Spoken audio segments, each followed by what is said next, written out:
And I want to start by reminding everybody that, again, I think my grades are completely updated. If you think that I owe you some points for something that's still a 0 in the grade book, please reach out and let me know.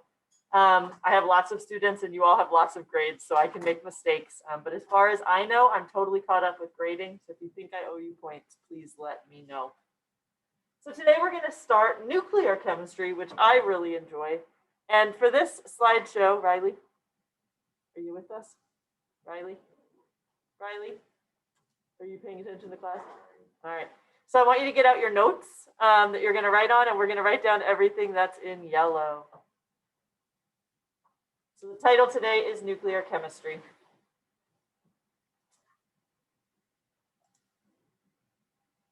And we're going to talk about radioactivity. What do you guys know about radioactivity? Anybody know anything? Xander, would you rather sit on the other side? Is it easier to see? Same with you, Omar, if you'd like to sit on the other side. Step up in the world. So you only need to write what's in yellow, not what's in white. Okay, the yellow stuff is the stuff that will help you on the tests and quizzes. So before we talk about radioactivity, I want to review what we know about chemical reactions. Chemical reactions happen when atoms want to have a stable number of electrons according to the octet rule. Remember when we learned about the octet rule? So chemical reactions happen if elements aren't stable according to the octet rule. Here's what you do want to write down. Nuclear reactions happen because an element is unstable itself in the nucleus and it wants to become stable.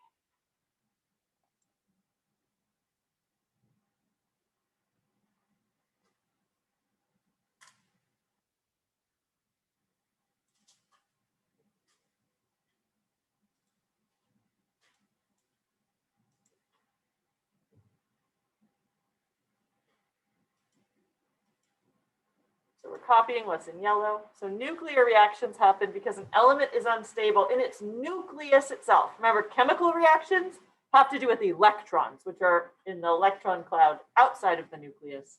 Radioactive or nuclear reactions happen because the nucleus itself is unstable. And so we learned that chemical reactions, we can speed them up or slow them down by changing the temperature or the pressure or adding a catalyst. None of those have any impact at all on nuclear reactions. You can't speed up a nuclear reaction, you can't slow down a nuclear reaction, and you can't stop a radioactive element from releasing its radiation. We cannot control it because it's all based on the unstable nucleus, and the unstable nucleus will just decay at random when it feels like it because it's unstable. It's not because there's another element nearby that it reacts with. This is a totally different scenario. And so this is just a history slide. You're not going to be writing anything down here. But the French chemist Henri Becquerel accidentally discovered radioactivity in 1896. He worked with these two famous married couple. You might have heard of Marie Curie or Pierre Curie. And they all worked together. And what they basically did is they discovered that there were rays of energy released by uranium ore. And they called that, those rays of energy, radioactivity. And they called the rays themselves radiation. Basically, long story short, they put Henri Becquerel used a radioactive piece of uranium ore as a paperweight. It was just a rock to him that he put on his desk as a paperweight. And in that stack of papers, he also had some photographic film, right? Some photography film. And when he went and processed that film, he noticed a big, huge splotch of white in the middle of the pictures, basically. And the way photography film worked is energy from light was captured and then processed. And so they were like, this hadn't received light, but clearly it received energy because there's this big, bright light spot as if it had had a huge beam of light. And so they realized that rock that had been sitting on top of it must have been releasing some type of energy. And that was how they accidentally discovered radioactive energy. And so they actually won the Nobel Prize in 1903 for the discovery and the work that they did with radioactive elements. Not so fun fact, but I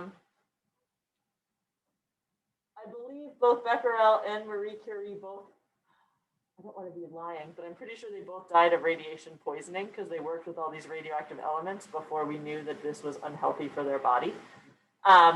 Her husband probably would have died of it as well, but this was in the early 1900s. And story goes, he was really excited about one of his discoveries, and he ran out into the street to go tell someone, and he tripped and fell, and his head was crushed by the wheel of a horse cart. So he avoided one nasty death for another. Yeah, radioactivity. So this is what we're focusing on today. What makes something radioactive? Well, again, you don't have to write this down, but radiation comes from an unstable nucleus of a radioactive element. So a radioisotope just means a version of an element that's radioactive. Some versions of elements are radioactive, some versions of elements are not. And so the big question then, what you do need to know is what makes an unstable nucleus? Why are some nuclei stable and some are unstable? And the answer is, so we're writing down what's in yellow, the proportion of neutrons to protons. So how many neutrons it has compared to how many protons it has. And that it depends on the size of the nucleus as well.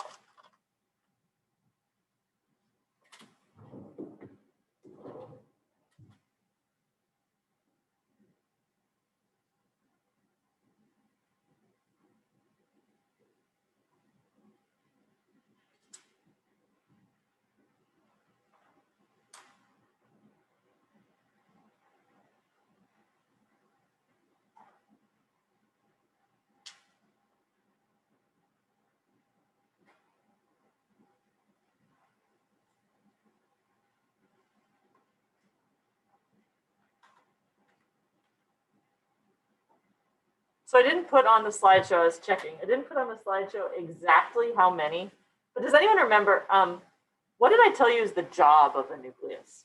I'm sorry, the neutron in the nucleus. What's its job? Yeah. Doesn't neutralize them. It kind of holds them all together. Remember how I said it's kind of like a hug, or it's kind of like the security guard, how you need a certain number of neutrons per protons? And we talked about positive protons don't want to hang out really tight near each other because like charges repel each other. And so the goal of neutrons is to hold those positive protons together. And so we talked about how hydrogen only has one proton. It doesn't really need a neutron to hold one proton to itself. But as soon as we get to helium that has two protons, it's common to have two neutrons. They start holding those protons together. And so for elements 1 through 20, you need about one neutron for every one proton in order for it to become stable. When you get higher than calcium, higher than element number 20, that's more and more positive protons that need to be held together. So they need extra security holding those together because it's more protons repelling each other. And so when you get higher than calcium, we need about 2.5 neutrons for every 2 protons. So you need a little bit extra, approximately.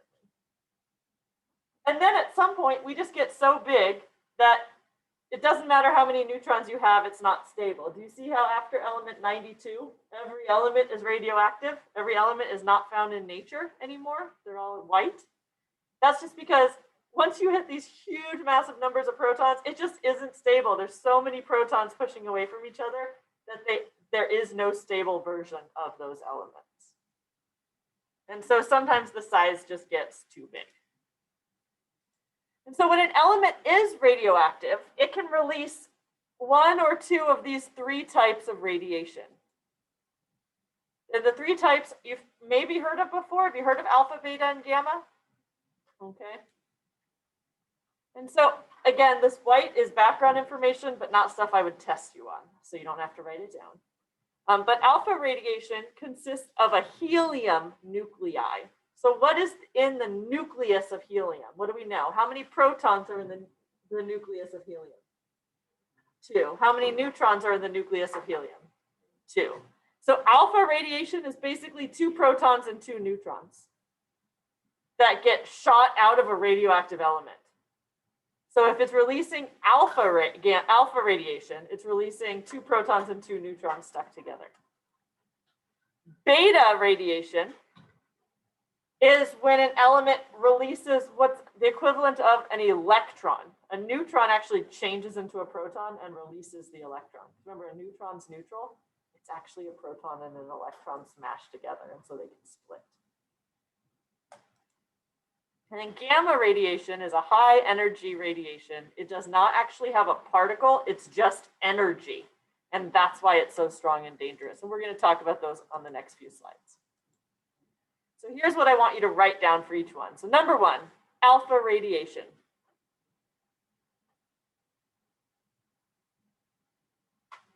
It is a helium nuclei that's shot out from a radioactive element, a radioisotope.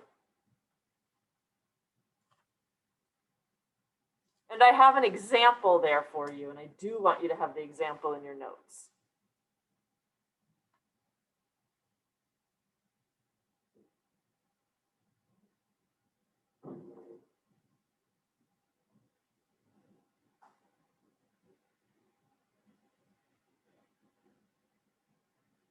So you all have heard of radioactive uranium, right? So this example shows uranium-238. Remember, the number on top is the mass of that isotope. The number on bottom is just the atomic number. So we're talking about uranium-238. It undergoes alpha decay. And what that means is the nucleus itself is unstable. The nucleus splits and it shoots off an alpha particle, which is basically a helium. And then there's stuff left over.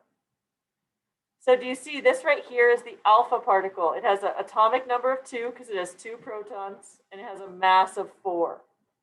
And so after that happens, we don't have uranium anymore. What element is this? What's TH?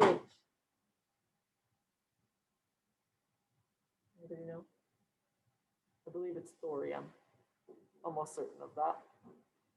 And so that's thorium-234. And so we had uranium with 92 protons, and literally 2 protons leave the nucleus. So now we have an element with only 90 protons. That's a new element. Remember at the beginning of the year where I said if the proton number changes, the element changes? Well, that's what's happened here. The proton number has changed and the element has changed. And so this is the arrow. So just like we were doing balancing equations as recently as yesterday, the number on top, the mass on top, has to be equal to the mass on top on this side of the arrow, but it's just been split into 2 things. And the mass on bottom was 92 protons. There's still those protons, but there's 90 in thorium and 2 in this alpha particle. So how do you protect yourself from alpha particles? Well, in general, because they're so large, they're as large as an atom, they're not that dangerous. You can protect yourself from alpha particles with a shield of a piece of paper. That's enough to repel an alpha particle. Or your skin. Alpha particles can't go through skin. So close your eyes and mouth if an alpha particle is coming and you'll be safe. It's not the scary particle.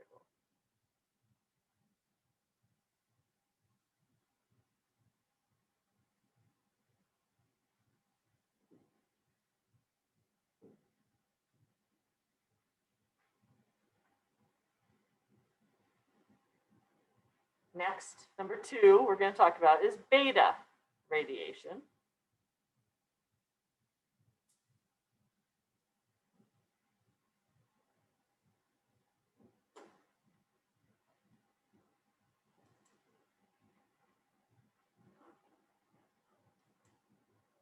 Oh, sorry. Well, here's another picture of alpha radiation. So this here is radium-226, and you can see it has 88 protons and a mass of 226. And when it undergoes alpha decay, it releases an alpha particle, and then it becomes radon-222. And so it had 88 protons. Now there's 2 protons here plus 86 here.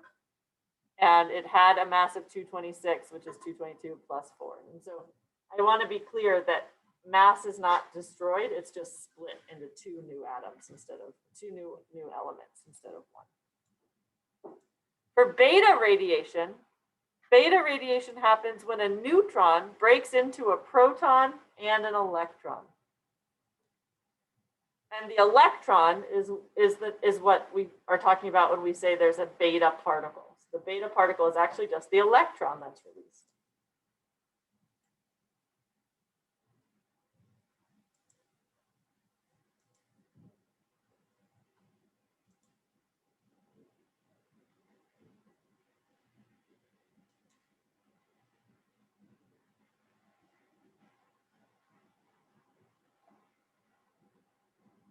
And so we learned about a few different versions of carbon when we were learning about isotopes. And carbon-14 is a radioactive version of carbon. And carbon-14 undergoes beta decay. It releases a beta particle. And so when it does that, literally one of the neutrons in carbon breaks into a proton and an electron. So the number of protons actually goes up. And then an electron is released. So it's weird to think of carbon decaying into a bigger element, an element with a higher atomic number. It becomes nitrogen-14. And again, when we look at this equation, the mass of 14 doesn't change. Carbon-14 becomes nitrogen-14. But what's interesting here is because the mass is protons plus neutrons, and one of those neutrons turns into a proton. So the mass stays the same, but the number of protons actually increases, and then it shoots out an electron. And so again, whatever's on this side of the arrow has to equal what's on this side of the arrow. So the top number is 14. 14 plus 0, because electrons have no mass, is 14.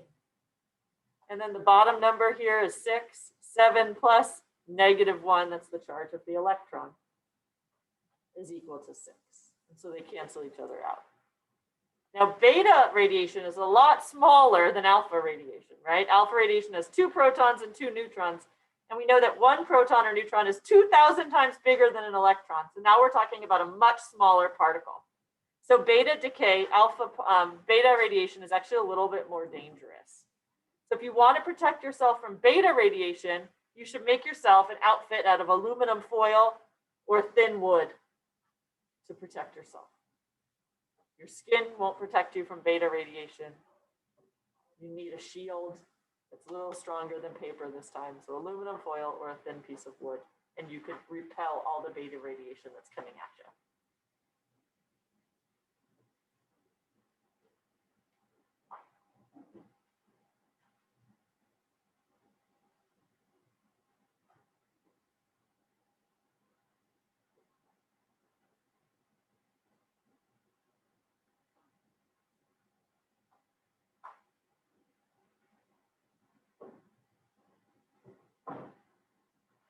And lastly,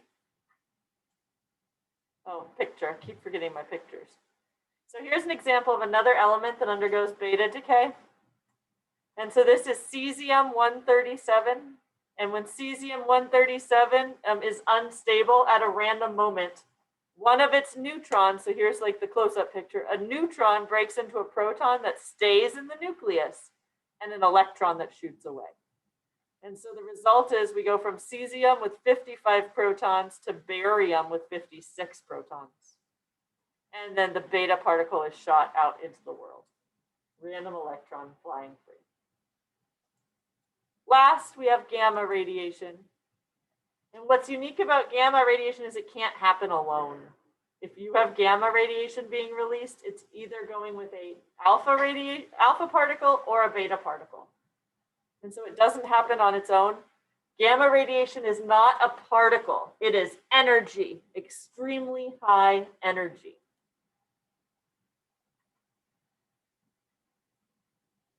And so here's that example we did before, actually, about alpha, but what we've added this time is the symbol for a gamma ray. And that is a Greek letter. Good luck writing it. It's sort of like a up and down Y.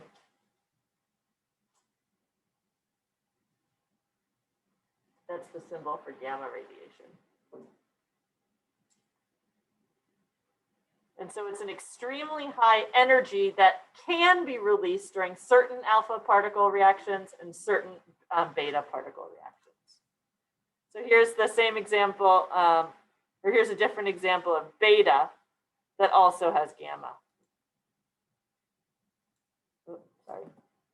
And so gamma rays are unique because they are energy, not particles. They do not have mass, and they are not charged. And because of that, they are really hard to stop. To protect yourself from gamma radiation, you need thick concrete, like a few feet thick.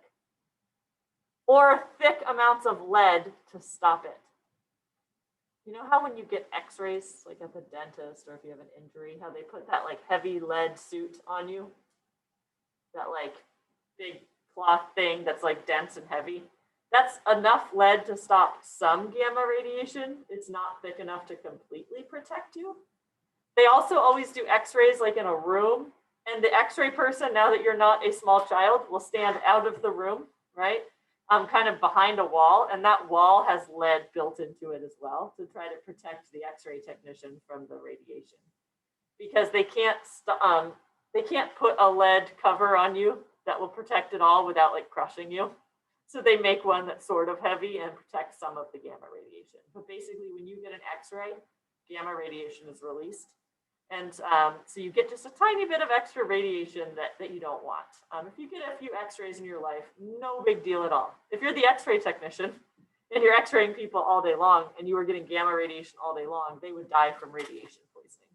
And so that's why they leave the room. When you were little, if you were too small to stay in the room and get an x-ray, for instance, my 6-month-old baby had a chest x-ray on Christmas Eve. It was horrible timing. And I had to take him to the ER at like 10 o'clock at night. And he needed a chest x-ray, and they didn't want to stand in the room with him, so I got to stand in the room with him and held him until they took the x-ray, step back for a second, and then grab him. And so the idea is that it's okay for him to get that x-ray. It's okay for me to get a little bit of extra radiation. But if you're doing it over and over and over again, that's essentially like what happened to the original people who discovered radiation.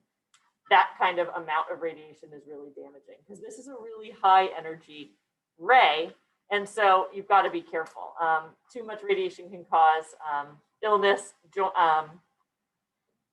am I trying to say? Organ failure, reproductive problems. They always put it over your reproductive area to try to protect eggs in women and prevent weird irradiation happening in men as well. And so it's all about just those important cells that are going to reproduce. We don't want to give them any extra challenges, right? So, gamma radiation is the scary one. It's the dangerous one, but it's also part of our everyday lives. And we're going to keep talking about this in this unit. But anyone had a banana lately? Do you know what bananas have in them that's really healthy for you? Potassium. You know what some of the potassium in bananas are? Radioactive. Okay, so every time you eat a banana, you're eating radiation. You're eating radioactive elements that could be shooting off energy inside your body. There is radioactive stuff in the world around us, in the food that we eat, in the rocks, in our dirt, things like that. And so we all get some radiation just in our daily lives, and that's okay. Our bodies have evolved to live with that. But the problem is if we as humans and scientists start collecting all the radioactive elements and concentrating them to make nuclear weapons and things like that, then all of a sudden, if someone gets exposed to that, they get exposed to way more radiation than naturally they should. And so we're actually going to do a project this year, not a project, it's a very small little research assignment, and it's going to count as a test grade. And you're going to get to pick one of the options. So radioactive bananas is one of them on there. Radiation while flying is one, because you actually can get a little extra radiation when you're up high, but higher in our atmosphere. There's ones about CT scans and MRIs and X-rays. And so hopefully you'll find a topic that's interesting or relevant for you, and you're going to research just a little bit about the radiation and stuff involved with that. But the idea is that when you go get an X-ray or when you get on an airplane or when you eat a few extra bananas, you're just making yourself a tiny bit older radiation exposure-wise than you would have if you hadn't done that. So like if you had just lived your life never going on an airplane or never getting an X-ray, you still get radiation from your environment. Every time you do that, you just get a tiny bit extra. So maybe at your age, at like 16 years old, maybe because of x-rays and airplanes and things like that, maybe you're 16 and a half as far as your radiation exposure. So maybe you're 6 months older because of those things that you've done. But in the end, you get radiation anyway, and our bodies are used to that. So I think that's where I wanted to stop today. I did want to mention, though, that I am that the next few Wednesdays, your assignment is to be working on this radiation activity. I'm going to get it posted today. So if you did want to work on it even during study hall and get started on doing research and learning more and getting that project finished, you're welcome to. I put it in the test category because I know that some of us don't test as well as others. You get nervous or something and something gets in your way. And so I wanted to give you an opportunity for a project that you can earn 100% on that goes in the test category and just helps your grade a little bit. So the project is going to require you picking a topic, doing a little bit of research, and a short, like under 3-minute Flipgrid video where you just basically summarize what you researched and tell me something that surprised you in your research. So it's going to be a private Flipgrid because I know people don't want other people watching them just talk. So it's just going to be something I can see. And if you think I've messed up the settings, let me know. I'm going to do my best, but that's coming up and I just wanted everybody to be aware. Any questions on that? Awesome. So we're going to end early today. That's all I got. And I want you guys to enjoy your long weekend without too much more. So we're done. Yay.